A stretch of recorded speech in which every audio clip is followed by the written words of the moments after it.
Boa tarde, amigos telespectadores da TV Cultura Litoral. Começa agora uma nova edição do Opinião Litoral, que recebe hoje, com muito prazer, nesta quinta-feira, dia 12 de dezembro, o economista Alípio Tavares Labão. Boa tarde, Alípio. Muito obrigado pela sua presença. Boa tarde, Chico. Um prazer estar com você, ainda mais um grande amigo do meu pai, né? Então, verdade, é uma coisa maravilhosa, Alípio, sempre bom. Saudoso Alípio Labão, ex-secretário de Educação, dos melhores do município de Santos. Temos também a participação do assessor de investimentos, Vitor Languidi. Vitor, muito obrigado pela presença. Boa tarde. Boa tarde, Chico. É um prazer estar aqui do lado de duas feras, né? Alípio e Chico, que eu vejo aí nos programas. Muito obrigado pela oportunidade. Absolutamente obrigado, viu, Vitor? Muito bem, Alípio, Vitor, eu queria começar o programa, acho que o tema se impõe. É manchete hoje em todos os jornais, uma nova alta na taxa de juros, agora para 12,25% na Selic, foi anunciada ontem e trazendo já uma série de impactos na vida econômica nacional.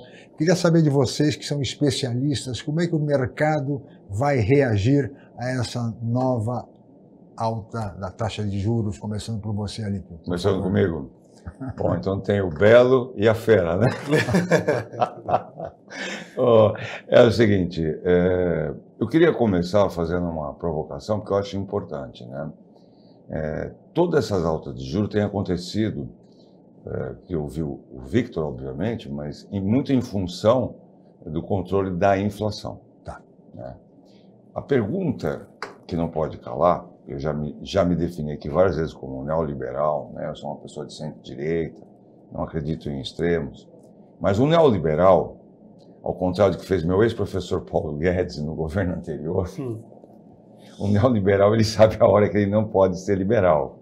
Ele tem que tomar medidas, né, que sejam proativas para a economia. Então, hoje se impõe a pergunta que eu quero fazer. E o dólar?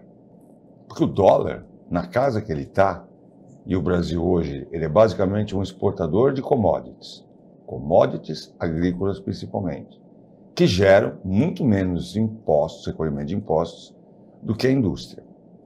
Todo mais, sua imensa maioria, é importado pelo Brasil. Com o dólar nessas alturas, né, como é que você vai conseguir segurar a inflação só com a taxa de juros? Só atraindo investimentos para o governo e a Bolsa e tudo mais. Então, eu queria começar falando sobre isso, né? Esses membros do Copom, do Banco Central, né, o Galípolo e tal, eles têm um compromisso com quem? Você perguntou, Chico, sobre como é que o mercado vê isso.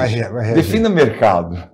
Nós estamos falando dos Faria Limers, né? Que nós mesmo que somos do mercado financeiro e não estamos alinhados com os Faria Limers, estamos satisfeitos? Né? Existe muita crítica mesmo. Quer dizer, só o governo federal, longe de mim, fazer apologia, como já disse, eu não defendo extremos, mas que ele falou, o governo não pode governar só para Faria Lima. Né? Essa é a minha opinião inicial. Um ponto importante, Chico, ali, foi que no Forward Guide do resultado do Copom de ontem, eles sinalizam, né, o Banco Central sinalizou mais 2 leilões, né, para hoje de manhã, de 4 bi, se eu não me engano, acho que era 4 bi. Isso vai dar uma diminuída aí no dólar, né? Pelo menos é o que se espera. É o que se espera. Ontem ele já fechou numa queda e com esses 2 leilões provavelmente vai dar mais uma queda hoje. Então, o Alípio colocou perfeitamente, né? A preocupação não pode só estar em cima da inflação, né? Uma vez que o Brasil, ele tem um dos maiores juros reais do mundo, né? A gente só perde para a Turquia, né? O juro real no Brasil hoje ele está em 9%. É uma loucura você ganhar 9% além da inflação. É danoso para o país, né? A Turquia, se eu não me engano, está perto de 13%. Então, assim, a gente acaba sendo danoso para o país, né? É ruim para a economia, é ruim para tudo. Imagina você pegar um dinheiro para investir no seu negócio a um custo de 14% ao ano, né, de 15%, ou então de 9% além do que der a inflação. É muito caro, né? Sem dúvida. Isso trava um pouco a economia. Agora, a perspectiva, o próprio Copom já anunciou que vamos ter mais 2 aumentos e provavelmente no início do ano que vem a taxa chegará a 14 e pouco. Perfeito. Vamos fechar esse ano, provavelmente, a 13,25, 14, Tá? e o mercado já sinaliza que vão bater aí os 15%. Isso garante a redução da inflação, Alípio? Acredito que não, pelo seguinte, porque aumenta o endividamento do governo, né? Sim. E a conta vai ter que ser paga. Se não por este governo, para o próximo, ou para os próximos, mais provavelmente. É meu ponto de vista. Eu acho que essa política, que na verdade ela não é exatamente liberal, ela é monetarista. Não sei se você concorda comigo, né, Vitor? Uhum. É uma política de controle da moeda, aquela coisa toda. E os monetaristas, eles têm uma tendência de achar que todo o controle da economia é o controle sobre a moeda, por isso que geralmente no Banco Central você coloca esse tipo de economista, né? Porque ele tem esse foco. E é importante isso no Banco Central. Só que assim, a economia não é um carro. Uma vez um economista disse isso, a frase não é minha, tá? Mas eu concordo 100%. Eu já estou falando que eu não para ninguém me processar por direitos autorais, né, por corporate. Mas um economista uma vez falou, que é político também, que a economia não é que nem um carro, que você quebra a suspensão, vai lá, troca a suspensão, o carro sai andando. A economia é como se fosse um corpo humano. Você dá um remédio, tem um efeito colateral, pode melhorar, pode piorar. Um pouco, então. E os monetaristas acreditam que economia é puramente matemática. Não é, gente, né? Economia é uma ciência social. As ferramentas de exatas, matemática, trigonometria, matemática financeira, etc., elas ajudam no trabalho do economista. Então, o que está acontecendo no meu entendimento? Esses profissionais que estão lá no Banco Central, que são altamente qualificados, mas eles têm uma visão ideológica muito específica, de tal forma que eles não saem daquela caixinha, né? Eles não saem. Outra coisa também, que a gente já falou aqui algumas vezes, Victor, é a questão da independência do Banco Central. É independente de quem? Eu só queria saber isso. Porque é nomeado pelo presidente, aprovado pelo... que nem no Supremo Tribunal Federal também, né? Independente de quem? É a minha pergunta. Agora, há uma questão que também eu acho que é importante, né, colocar, porque na gestão passada no Banco Central, houve evidentemente, uma permanente discussão entre o presidente Lula e o ex-presidente do Banco Central, Roberto Campos Filho. Eleva a taxa de juros, como se de repente a elevação da taxa de juros fosse responsável por tudo. Né? E agora nós estamos tendo a mesma coisa, só que agora o presidente do Banco Central foi nomeado pelo presidente Lula. Tá certo? O Roberto Campos estava certo, Victor? Essa é a pergunta que eu quero ver, cara. A gente, quando coloca as duas figuras, né, Roberto Campos e o Galipo, que são duas pessoas muito técnicas, né, e aí que são menos políticas ali, são pessoas que acabam indo na linha de falar, vamos aumentar a taxa de juros porque a inflação tá sinalizando uma alta. Tá descontrolado. E aumentar a taxa de juros é algo horrível para o governo, né? E não é ruim para todo mundo. Pois é. Né? Então, não é uma notícia fácil de dar, principalmente quando a gente tem um governo mais populista, né? Então, um governo de esquerda acaba não gostando desse tipo de notícia, né? Então, fica um embate, né? Independente de quem for colocar lá. Né? E o mercado acaba reagindo de forma agressiva e daí vem as falas até do presidente Lula de que o mercado especulativo e tal, então acaba acontecendo isso, não tem muito o que fazer, para onde correr. Imagina o presidente Lula no hospital, ele está se recuperando. Mas essa notícia de ontem foi, nossa. Ele vai dar uma piorada. O que ele vai dizer, hein, Alípio? Imagina a situação dele. Ele vai piorar, coitado. Agora que ele souber que a taxa está indo para 14%, né? Tomara que não. A economia também é muito dinâmica, né? Concordo, né, Vitor? concordo totalmente, foi brilhante o comentário do Victor, né? Então, é um governo de tendência de esquerda que é pressionado pela extrema-esquerda, essa que é a verdade, os partidos de extrema-esquerda que estão lá.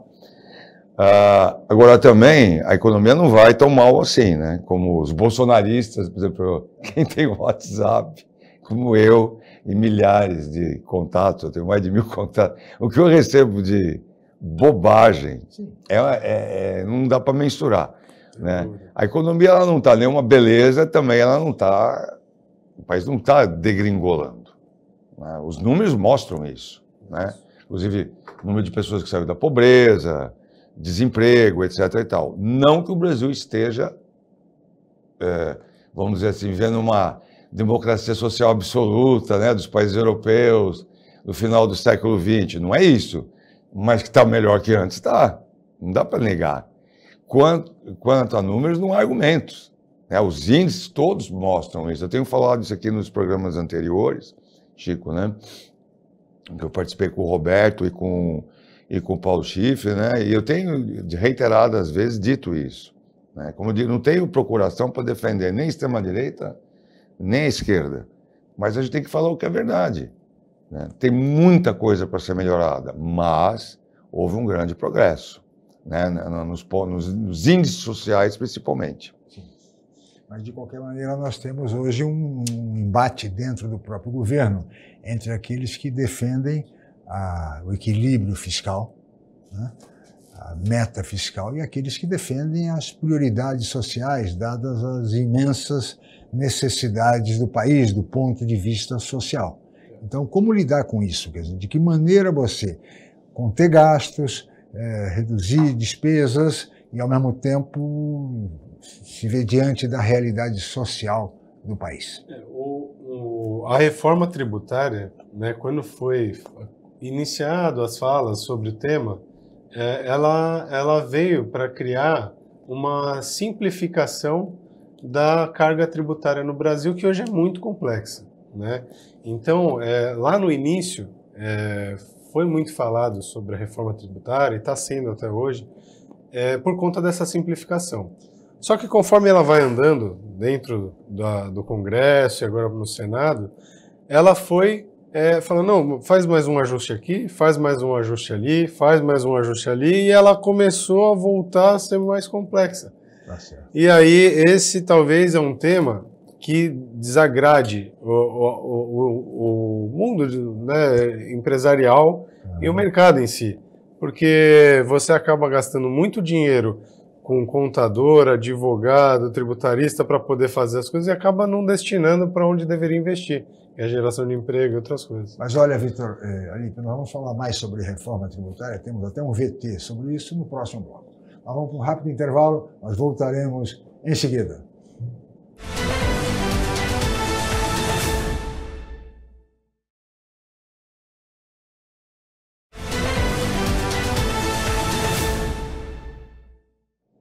Muito bem, estamos de volta com a opinião desta quinta-feira, 12 de dezembro, e hoje recebendo com muito prazer o economista Alípio Tavares Labão e o assessor de investimentos Victor Languidi.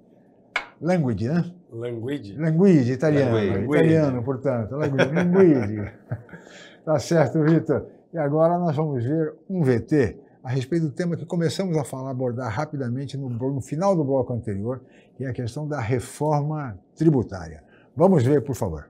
Da leitura do parecer pelo relator na sessão de ontem, os senadores apresentaram mais 145 emendas ao projeto de regulamentação da reforma tributária.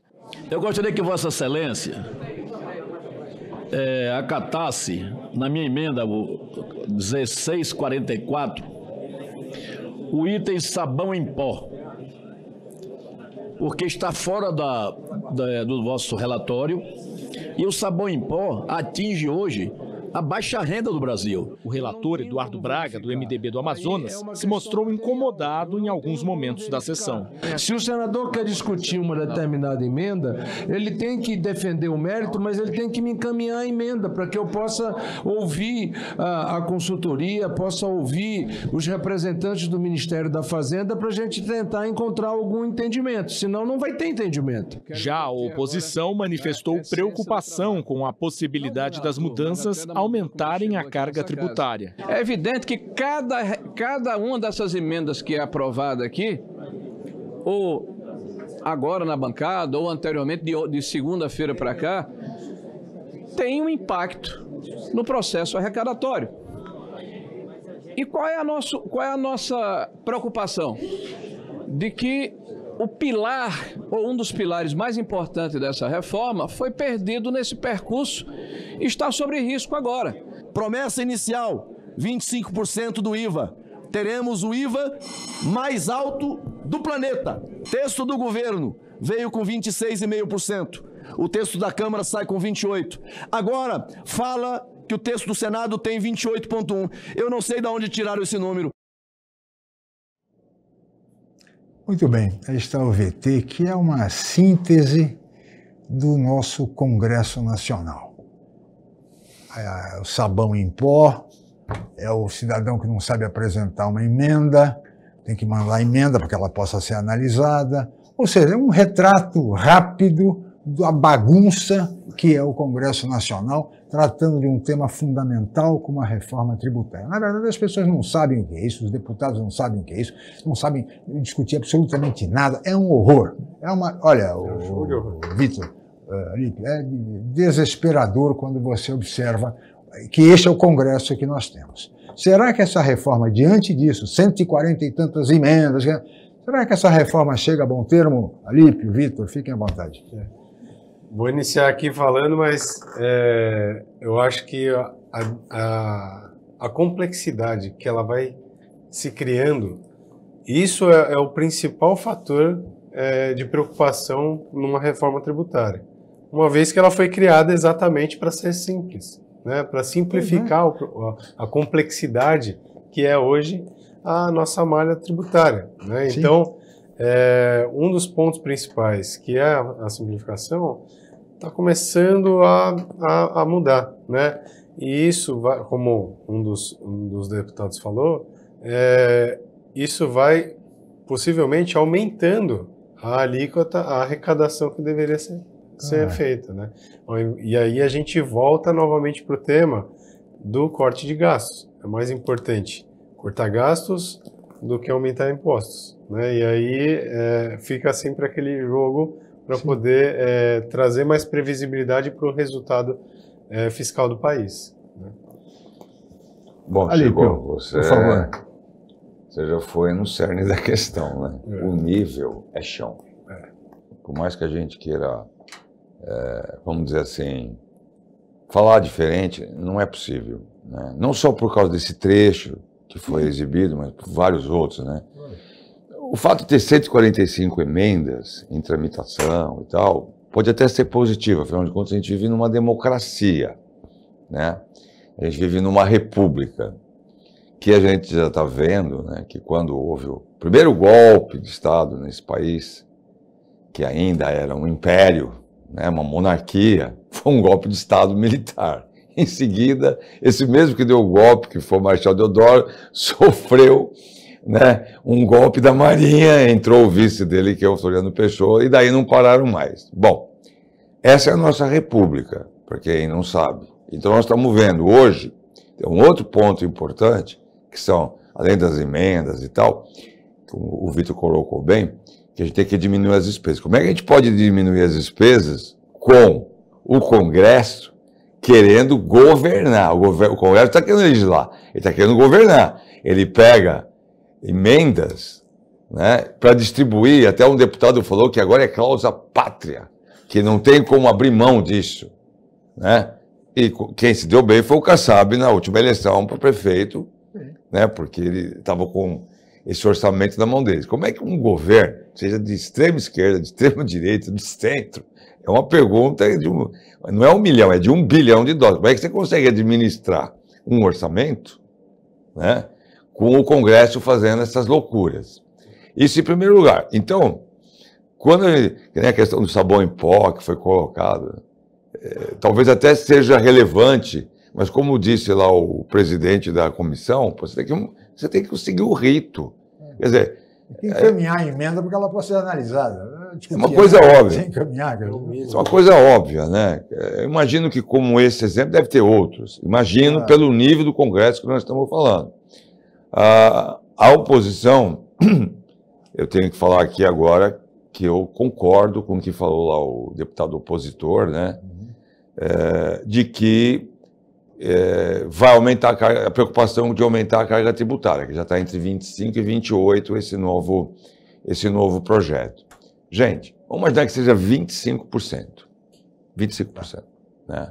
Nós estamos falando o seguinte, cada produto que você comprar, ele vai custar 112,5% por causa dessa carga tributária. Né? Quem já viajou para fora do Brasil e paga IVA toda vez que vai comprar um produto, que é um imposto sobre consumo, né? Já tem todos os impostos na indústria. Né? E quando a gente fala de custo Brasil, tudo isso vai se adicionando. Como é que a gente vai se tornar competitivo? Com um Congresso que tem uma boca maior que de um leão para engolir tudo. Né? Ninguém está preocupado com...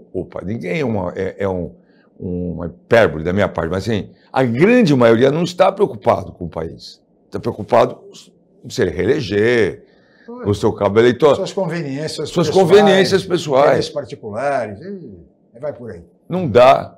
Né? Quer dizer, então, voltando, que eu estava falando do golpe de Estado que derrubou a monarquia foi derrubada porque ela dava festas. Isso era uma cinte para a população.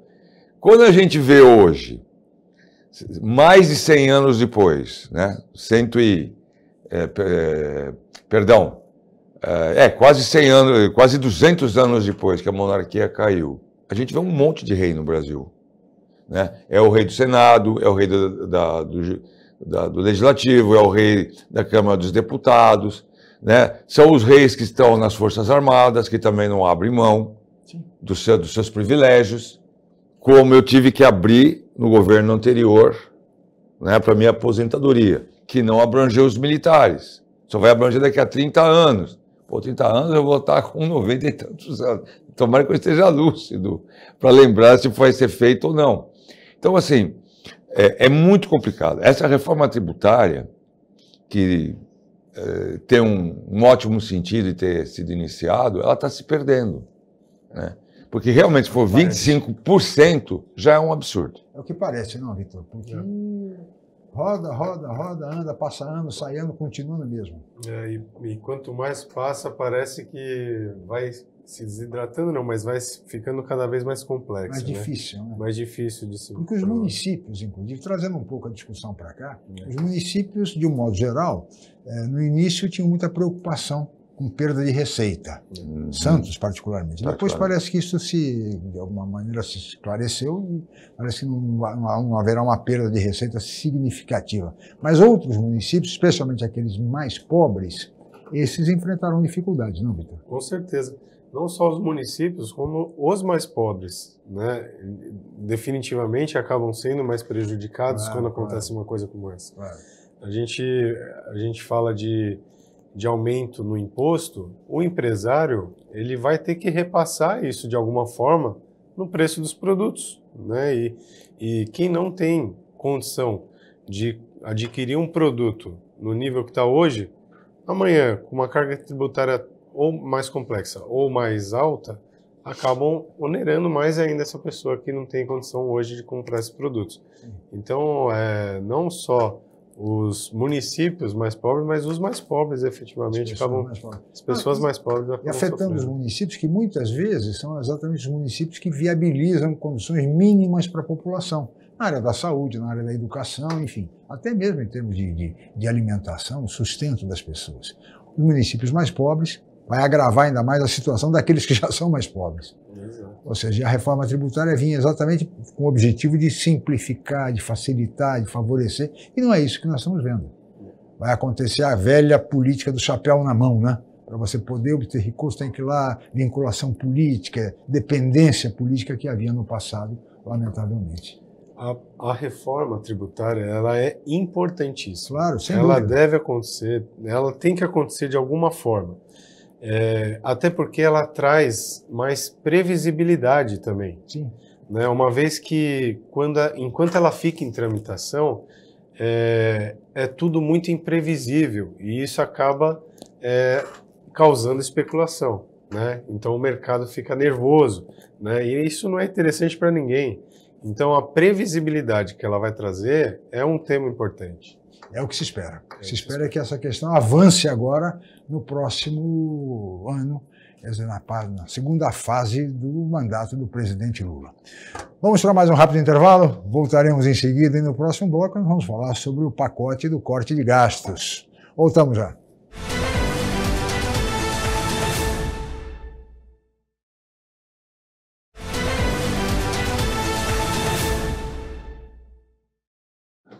Muito bem, estamos de volta com a Opinião Litoral, que recebe hoje, com muito prazer, nesta quinta-feira, 2 de dezembro, o economista, professor Alípio Tavares Labão, e também o assessor de investimentos, Vitor Languidi. E agora nós vamos ver mais um VT do programa que trata de um tema fundamental. É o pacote do corte de gastos do governo. Vamos ver, Davidson, por favor. Com o afastamento do presidente Lula por questões de saúde, ministros assumiram a interlocução com o Congresso para viabilizar a aprovação do pacote de corte de gastos. Rui Costa, da Casa Civil, Fernando Haddad, da Fazenda, Alexandre Padilha, das Relações Institucionais e o advogado-geral da União, Jorge Messias. Nesta quarta-feira, já teriam sido liberados cerca de 400 milhões de reais em emendas parlamentares. Está havendo reunião da equipe técnica com os relatores designados, mas as coisas estão andando bem. Do meu ponto de vista, eu penso que as coisas estão andando bem, as pessoas estão compreendendo melhor as necessidades. O presidente da Câmara dos Deputados, Arthur Lira, indicou o nome dos relatores dos projetos de ajuste fiscal articulados pelo governo. O líder do MDB, Isnaldo Bulhões de Alagoas, será o relator do projeto que muda o salário mínimo. O desafio é costurar um acordo que controle o crescimento de despesas. O projeto enfrenta resistências de parlamentares que não querem mudanças em projetos sociais. Já o deputado Átila Lira, do PP do Piauí, será o responsável pela redação do texto, que permite o bloqueio de emendas parlamentares. Ele é aliado de Arthur Lira. A missão é tentar autorizar o bloqueio dos recursos, na mesma proporção de outras despesas discricionárias do Poder Executivo. Pois é, está aí mais um imbróglio na vida nacional. Pacote de corte de gastos, que é fundamental, é necessário para alcançarmos o equilíbrio fiscal, o desejado equilíbrio fiscal, mas, por outro lado, o país enfrenta essas dificuldades, quer dizer, que são apresentadas como prioridades sociais, mas com aquelas emendas parlamentares para a cidadezinha, né, Alípio, do parlamentar, que quer resolver o problema, enfim, do seu bairro, da sua comunidade. Vocês acham que isso está sendo bem conduzido? Quer dizer, esse pacote do corte de gastos, vamos chegar a um bom porto, Alípio? Bom, eu sou otimista por natureza, mas ultimamente tem diminuído um pouco esse meu otimismo. Não, a gente falou no bloco anterior, né? Existia uma preocupação menos legítima com o seu curral eleitoral do que com aquilo que é importante realmente para a nação. Isso também não começou hoje. Acredito que, no meu ponto de vista, né, hoje as pessoas estão mais informadas e mais politizadas.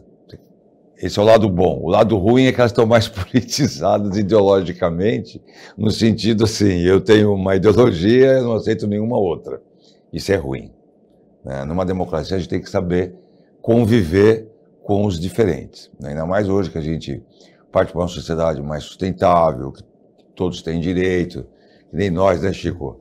estamos aqui fazendo o programa, né? Antigamente tinha esse problema de etarismo, eu não poderia estar aqui, só ia poder estar o Victor, né?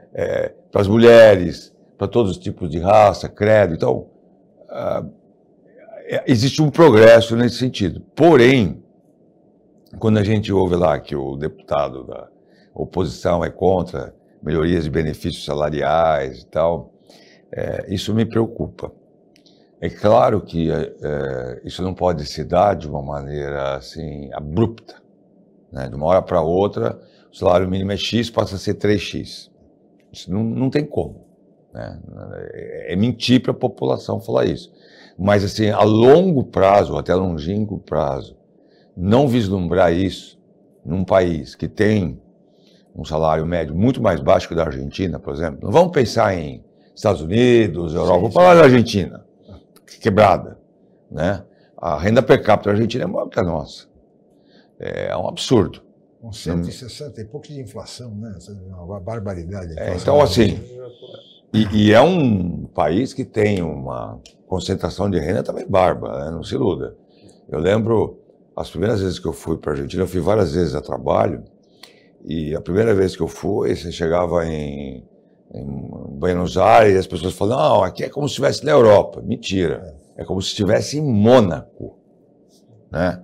$6 um café. Então as pessoas viviam lá em Buenos Aires, né, como mais ou menos uma certa cidade que fica no centro-oeste do Brasil, vivendo uma realidade completamente paralela da maioria. Sim. Deu no que deu, depois vieram os panelaços, e eu ia muito a Buenos Aires justamente porque na instituição financeira que eu atuava, o banco estava querendo sair fora. Então a gente fez um processo que a gente chama de decreasing base, que é ir saindo aos pouquinhos, né, diminuindo, né, a sua exposição, né, o seu risco de crédito, porque o país quebrou, né? Então, a minha preocupação é essa, que eles não têm, né, um comprometimento, eles, eu digo, uma grande maioria, uma enorme maioria, não vou dizer todos, com o que é bom para o país. Então, por exemplo, qualquer que seja o governo, Chico, eu torço para dar certo. Eu já me posicionei aqui, né? Mas assim, esse governo eu torço para dar certo. O anterior, eu torci para dar certo. Os anteriores, idem, né? Agora, não quer dizer que eu vou deixar de fazer as críticas pertinentes. Tem que ser feitas, né? Você veja, 400 milhões já praticamente liberados de emendas parlamentares. Essa troca, olha, vota o pacote, te libero tanto de emenda. Essa hoje é a função dos ministros. Os ministros são os 4 ministros que foram aí escolhidos, determinados pelo presidente Lula para fazer essa negociação, é na base da troca. Mas, olha, você volta comigo, eu passo tanto, quanto emenda você precisa, tanto. Ou seja, sob o comando no Congresso do Arthur Lira. Ou seja, então vai voltar aquela mesma situação. Essa troca sempre a conveniência pessoal, Victor. E o governo sinalizou que tem a intenção de colocar 4.200 ali em emendas. Então acho que ainda tem muita coisa para ser discutida. E um ponto importante, né, nesse pacote de corte de gastos que está para ser anunciado já há 6 meses, né, que o mercado já não aguenta mais esperar, né? O Alípio foi muito feliz na fala quando ele fala, pô, eu sou um otimista, mas tá difícil de segurar o otimismo, né? Então, vamos ver se sai, né? E eu acho que um ponto importante, né, nesse pacote é quando, né, o que eu acho que a gente tem que ficar atento, é quando ele coloca um teto de aumento, né, nas questões sociais, mas deixa esse teto meio que em aberto. Então ele fala assim, olha, só pode gastar até aqui, tá? Mas se precisar de mais, pode gastar. Então essa flexibilidade é que é perigosa, né? Porque é claro que é importante você pensar nos benefícios sociais, né? Principalmente quando você ouve algum deputado falando que algum ministro falando não tem interesse que aumente o salário mínimo. Não é assim.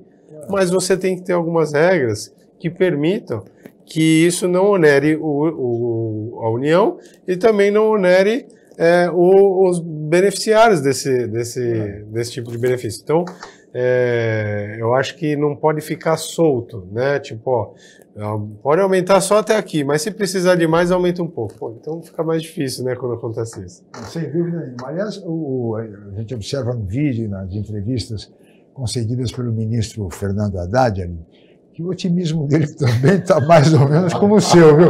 Ele diz assim, não, tá caminhando tudo bem, mas com aquela coisa, não tenho muito o que dizer aqui, né? Ele está que nem aquele coelhinho da propaganda da pilha, né? Não sei se vocês lembram, vou falar o nome, porque eu não estou aqui para receber merchandising, mas o coelhinho para de... A bateria dele está acabando, precisa trocar. Olha, eu vou ser muito franco. Eu tenho muitos objetivos na vida ainda, né? Apesar de ser um sexagenário, eu ainda quero trabalhar por décadas, né? Nem falo em anos, eu quero trabalhar por décadas. Eu tenho muita energia e tal. Mas, assim, se tem um cargo, uma função que eu não gostaria de exercer, é a do Fernando Haddad. Porque é um negócio impressionante. É muita gente jogando contra. Começa pelos partidos que apoiam o governo dele. Claro. Né? Tanto os de centro-direita como os da extrema-esquerda. Né? É muito complicado. Né? Tem que ter realmente uma paciência muito grande. Uma coisa que me chama a atenção, Chico e Victor, é que antes aparecia muito ele e a Tebet. A Tebet desapareceu de repente. Desapareceu do governo. Desapareceu, né? Porque ela tinha um papel importante em cooptar esse pessoal mais de centro e tal, e eu estou vendo ela apagada nesse governo. É verdade. Aliás, o governo vive, ao meu ver, vive um momento crítico, porque nós estamos há 2 anos de 2026, vários ministros já se manifestaram como possíveis candidatos aos respectivos governos estaduais. Isso vai implicar numa reforma ministerial em breve, provavelmente no início do ano que vem, né? O presidente Lula, antes de ser internado, até numa avaliação que fez, atribuiu ao setor de comunicação os problemas do governo, como sempre é cômodo, né? A culpa é da comunicação, né? Disse até que a direita é muito mais eficiente, capaz do que o governo dele nas redes sociais. O presidente Lula admitiu esse aspecto, né? E sabe-se que o ministro Paulo Pimenta, que é das comunicações, é provável candidato ao governo do Rio Grande do Sul. Então, terá de haver necessariamente uma reforma ministerial e uma mudança em razão até das eleições. E no meio de tudo isso, deste imbróglio, o governo tenta resolver problemas como esse do corte de gastos, com o ministro Haddad, enfrentando muitas dificuldades. Eu imagino que as dificuldades vão se acentuar daqui por diante, porque no final o que vale mesmo é voto no Congresso, são as emendas parlamentares para os congressistas, é isso que conta, infelizmente. Nós vamos agora para um rápido intervalo e voltaremos em seguida para o último bloco do programa.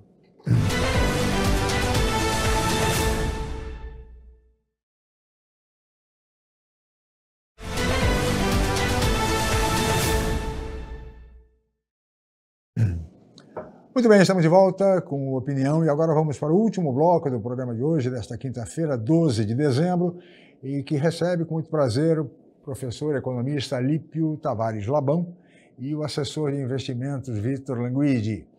Nós vamos tratar agora, meus amigos, de uma outra, continuar na questão econômica, mas sob o ponto de vista internacional. Temos os conflitos seríssimos no Oriente Médio, a queda da ditadura na Síria, a questão, evidentemente, da Ucrânia com a Rússia, ou seja, os impactos disso no Brasil.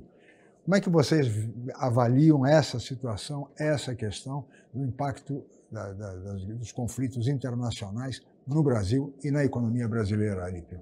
Bom, em primeiro lugar, eu queria começar falando que o presidente mundial, né, o CEO global, o JP Morgan, falou essa semana que as empresas já devem se preparar porque a Terceira Guerra Mundial já se iniciou.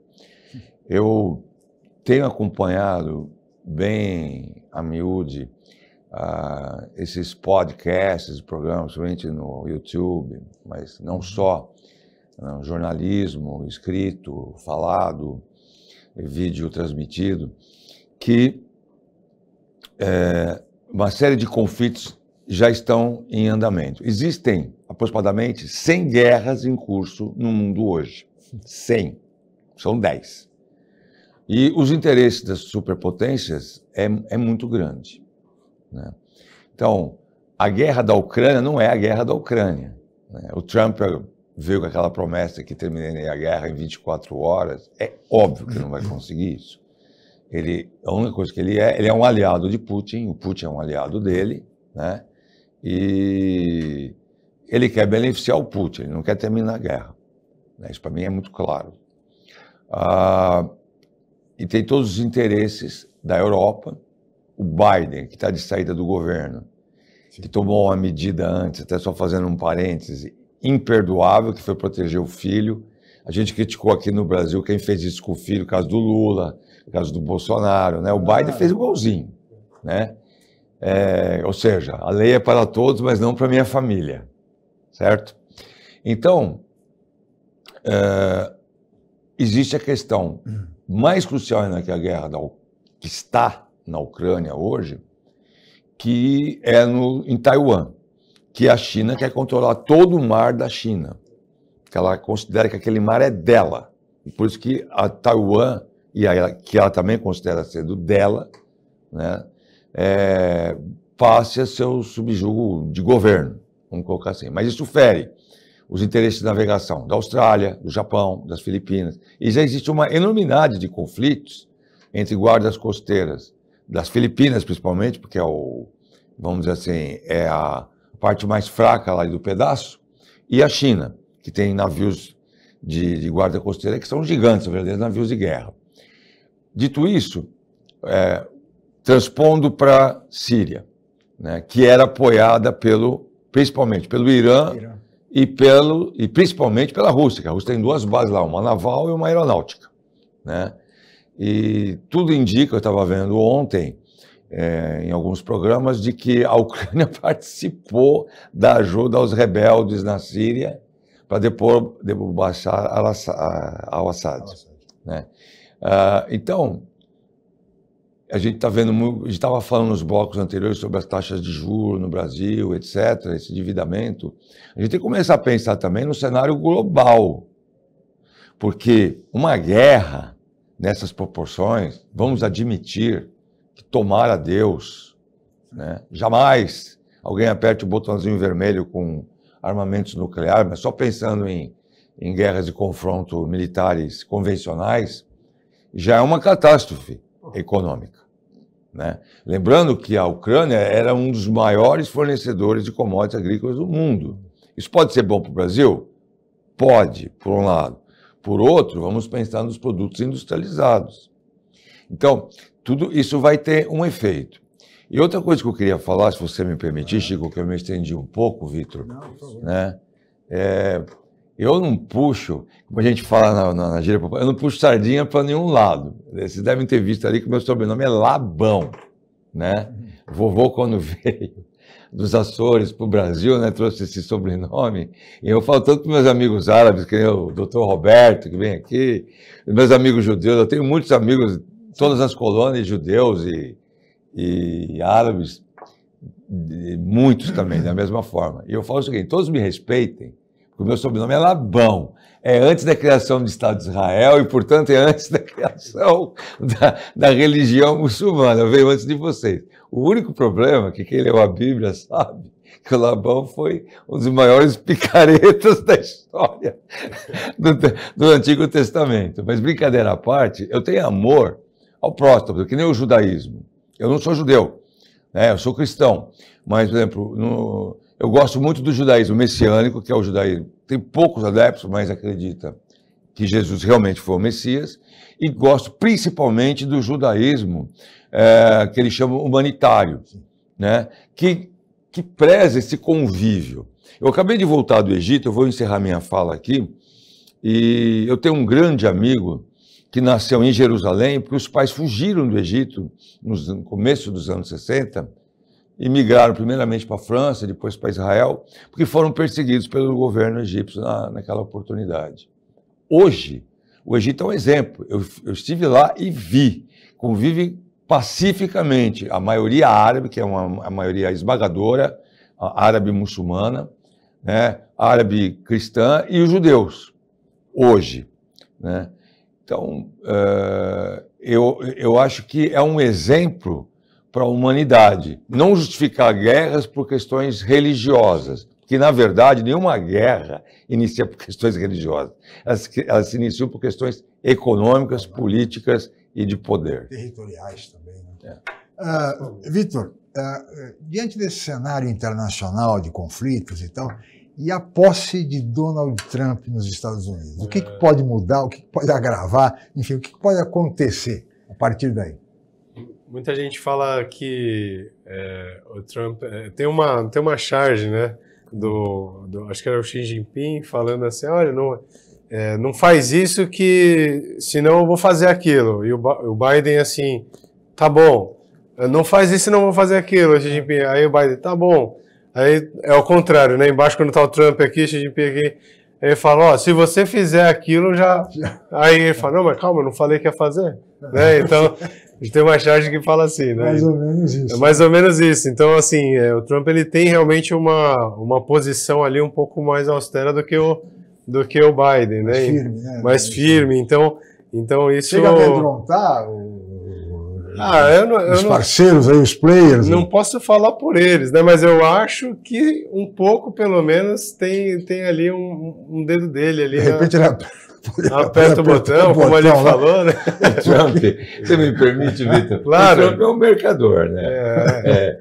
Porque por exemplo, ele só concede entrevista quem se referia a ele como billionaire, né? Um bilionário. Ele quebrou 3 vezes, nunca pagou o país dele, né? Bom, mas a democracia é isso, decidir, ele é o presidente, tem que ser respeitado. O Trump, ele tem uma política que ele não quer diz que não quer se envolver em guerra, mas ao mesmo tempo ele confronta a China. Então a China está muito preocupada com ele, não só economicamente, mas principalmente geopoliticamente, por causa de Taiwan, que ele é muito mais duro em relação à China do que o Biden. Por outro lado, já falamos sobre a questão da Ucrânia, né, com o Zelensky. O negócio do Trump é ganhar dinheiro, isso aí não tem a dúvida, né? E acho que na questão de armamento, que é uma das maiores fontes de receita dos Estados Unidos, eu acho que ele não tem uma grande parcela para receber, então ele quer mudar o foco. Mas, assim, eu sou muito pouco otimista, sendo muito franco, em relação aos conflitos internacionais que nós estamos vivendo com a vinda do Trump. Talvez a Ucrânia seja jogada à própria sorte e, consequentemente, a OTAN. Mas, assim, de confrontos com a China, eu acho pouco provável. É muito de bravata, né? É o discurso de campanha, vou fazer, vou acontecer, e depois... Ele falou que ele ia acabar com a inflação, ele falou... Agora já deu a declaração, não é bem assim, vai precisar não posso prometer nada, que foi uma promessa de campanha dele. Vai acabar com a guerra da Ucrânia um dia. 24 horas. 24 horas acaba com isso, quer dizer, me parece que é um pouco dessa bravata eleitoral. Né? Ô Chico, é impressionante as pessoas acreditarem nesse discurso, né? Não quer acreditar, acho que de certa forma se preocupam, né? Porque sabe-se lá o que vai acontecer. Mas eu acho que fica mais no nível da bravata mesmo, eleitoral, enfim, uma eleição difícil, né? Então, mas ele, de qualquer forma, vamos aguardar para ver o que vai acontecer com Donald Trump à frente do governo dos Estados Unidos. Muito bem, senhores, olha, nós teríamos muito mais a conversar, os senhores sabem, a pauta é extensíssima, tá certo? Mas nós temos também limitações de tempo e vamos chegando ao final. Gostaria de agradecer muito a participação dos senhores. Alípio Tavares Labão, professor, muito obrigado pela presença e principalmente muito obrigado aqui por todos os seus esclarecimentos. Eu que agradeço ter sido convidado mais uma vez. É um privilégio, é uma honra estar aqui. Muito obrigado. Estou iniciando aqui agora uma nova amizade com o nosso colega aqui, Victor, né? E sempre à disposição para voltar, que é um público antenado, um público privilegiado de ter as pessoas que participam aqui. Eu me sinto honrado de poder vir. Muito obrigado. Muito obrigado, viu, Alípio? A honra é nossa. Vitor, muito obrigado. Você é um assessor de investimentos. Já fica convidado uma próxima vez, que você precisa dar dicas de investir. O que as pessoas, quem tem algum dinheiro ainda, o que pode investir, né, Vitor? Olha, muito obrigado, viu, Vitor, pela sua participação e, sobretudo, pelos seus esclarecimentos. Chico, eu que agradeço. Fico muito feliz e honrado de estar aqui, principalmente no dia de hoje, né? Ter uma pessoa como a Alípio aqui do lado, onde eu posso estar trocando experiências, o privilégio de estar na sua frente, Chico, de poder também trocar experiências, ideias aqui. É muito importante ter um espaço que nem esse para a gente falar, né, as nossas opiniões, claro, passar o nosso conhecimento para que as pessoas fiquem mais informadas e acabam tendo uma opinião melhor aí na hora de decidir qualquer coisa. Formar, informar e formar opiniões. Muito obrigado ao Alípio Tavares Labão, muito obrigado ao Vitor Languidi pela entrevista, pela participação no programa de hoje. Agradeço muito a ambos e especialmente a você, amigo telespectador, pela audiência qualificada de sempre. Nós estaremos de volta amanhã em mais uma edição. Muito obrigado e até lá.